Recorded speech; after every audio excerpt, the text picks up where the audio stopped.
What is up, ladies and gentlemen? My name is Blackblade and welcome to a brand new vlog series featuring the Ride the Lightning Tendrils build. Now, before I start, I would like to apologize to you guys if you are hearing some background noises or background music out there. Somebody is doing some videoke or karaoke singing over there on my neighbor, so I do apologize for that one. Okay, so first and foremost, before we get into the build, I would like you guys to know that this will be a dual Cybil's PoE build, which means that we are going to take advantage of the 6% increased spell damage per 5 block chance. So that's going to be ×2 since we are going to be dual wielding the Cybil's PoE. This will be our end game weapon for this build, and of course our end game amulet will be the Anvil, because the Anvil adds a 10% chance to block and a +3% to our maximum block chance, and of course we get a reflective physical damage bonus of 200 to 250 physical damage to attackers on block. So that's going to help us a lot in dishing out as much damage as possible, and of course the +36 life gain when you block is also a welcome attribute, plus the +17 per mana gain when we block is also a welcome attribute. Although we are getting a 10% reduced cast speed and a 20% reduced movement speed, that is okay because we are going to compensate for those losses on our skill tree, and of course the +25 to our strength is also a welcome addition. Now, with that said, let's get into our skill tree. Now, the skill tree may look like a skeleton because it is. I am rushing towards going down to get the iron reflexes. So let's begin. We are going to start with the shadow. Of course, we started by getting some elemental damage nodes over here. Instead of going with some more elemental damage, I opted to get some more increased cast speed over here on the top, ending with trickery. And then we went down to get some more life nodes over here, and then we went to the right side, taking some lightning damage and 5% chance to shock, some more lightning damage, and ending with the cold-hearted calculation.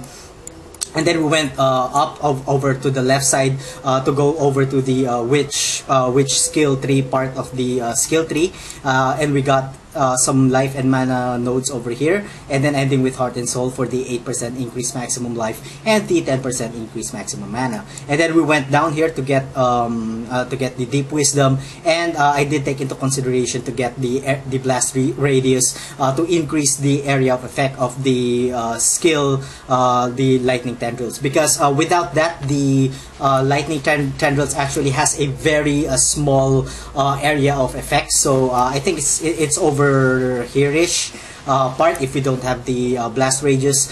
So I was thinking of increasing the blast rages so that we could accommodate a huge pack of area right in front of us.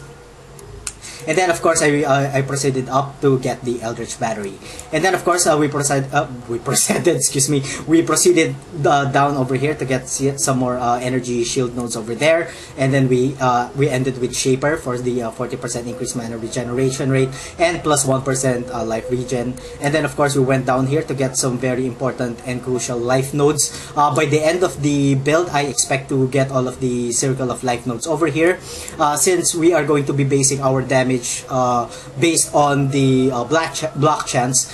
We did get the additional 2% and another 2% dual wield block chance over here, ending with bravado for the additional 4% block chance while we are dual wielding. Of course, we've gotten the sentinel skill node over there, and I did hurry up to down here to get the iron reflexes, lacking one more level, and then we're going to be able to get the iron reflexes. That is because we are already on the on the cruel difficulty Act 3. The monsters here will tend to hit a lot more harder, so I wanted to get some more armor as soon as possible. Now when it comes to the future of the build, I plan to take, you know, some more life nodes over here, and then of course I will take the dual wield block over here and the additional dual wield block over there, additional 4%. Once we get into Dervish, we will add an additional 6% to our block chance while we are dual wielding. And then I am taking, of course, into consideration on getting the mind over matter, because this will give us a lot of survivability bonus. The 30% of the damage will be taken away from the mana before our life. So I do expect to get some more mana mana and life skill nodes on our skill tree, specifically here, life and mana, and of course what I mean is life and mana and regeneration over there. And then where was the mana? There was an additional mana. Oh yeah, I might get the additional mana and mana regeneration nodes over here, or some more energy shield nodes over here, just to, you know, be able to increase our overall mana pool. And of course that includes of course our gear. All right, so with further levels, I am expecting to also get all of the lightning damage nodes over here, over on the witch skill tree, and that's going to be it. I'm not going to be getting the area effect radius from the Templar here, although that will be a good idea. It's just that I think it's too far off. But if I have, you know, if I have excess skill points, I may plan on getting these, you know, these 3 extra, you know, radius increasing skill nodes. I guess that's about it. I did plan on going with the much more conventional crit type build, but you know, I wanted to create a build that's, you know, non-conventional, or the build which not most people are doing. So I'm guessing that this will work, because as of now, you know, the build is actually working.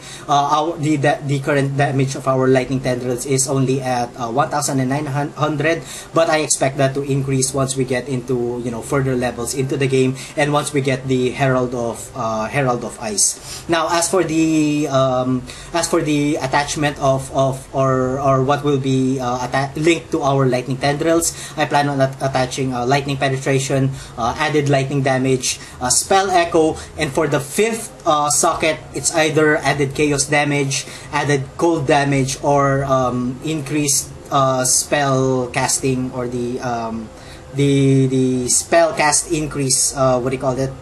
Yeah, I actually forgot, but you guys know what I'm talking about. So either those 3 will be my final 5-link socket. I'm not planning for a 6th link, simply because I don't have a 6th link gear, or which is energy based. I am planning to use the Carcass Jack for the end game armor.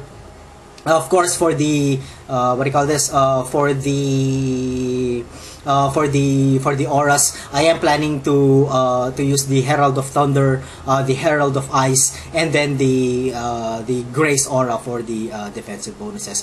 For the rest of the gear, this is not my end game gear. I will get my end game gear when I get into, you know, probably level 60 or level 65, and that would probably be on vlog number 2. All right, so let's get into some gameplay here. Yeah, I will be using the whirling blades for the movement, for movement purposes, and of course our curse will be the what do you call this? Elemental weakness. Again, as early as now, since we are still on level 50, I suggest that you guys, you know, write what you think about the build in the comment section down below, so that I could make the proper changes. What do you guys think about the build? Will the build work on higher map levels, or basically just be able to run in merciless difficulty? Anyway, okay, so we've got some good packs here. The only trouble that I'm having with this build is the fact that it the desync is just too insane, but it's not as insane as the Cyclone or the Cyclone skill gem, but still the build or the skill gem causes some desyncs every now and then, and they are actually very very annoying, to say the least. Alright, so let's get into some more monsters over here. Again, we are on the cruel difficulty. So the true testament of the build, or what I mean is we will know the true testament of the build once we get into doing higher level maps on the merciless difficulty, of course. But then, as of now, the build is working okay. I expect to get the damage up once we get into higher levels, and once we get, you know, some more lightning damage nodes over on the, what do you call this? Over on the witch skill tree. Alright, so okay, so let's just finish some more group of mobs here. We are killing at a very moderate rate, to say the least. Alright, so I guess that's about it. Hold on, let's just get some more elite packs over here. No, not elite packs. Actually, I chose a I chose a wrong area. Alright, so we have an elite monster over here. I did choose a wrong area to do the gameplay. I apologize for that. Alright, so I guess that's about it for this episode, guys. Again, let me know what you guys think about the build in the comment section down below so that I could make the... Oh my god! Oh, we've got an elite... we've got a legend or a unique item over there. Let's just, you know, identify that. Okay, it's the Pine Buckler.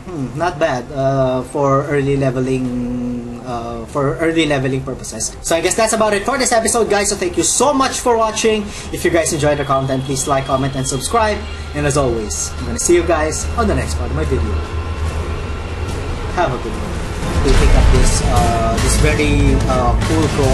What I mean is a very cool dagger which has a lot of physical damage, 88% increased physical damage, 19 to 33 physical damage, plus 19% increase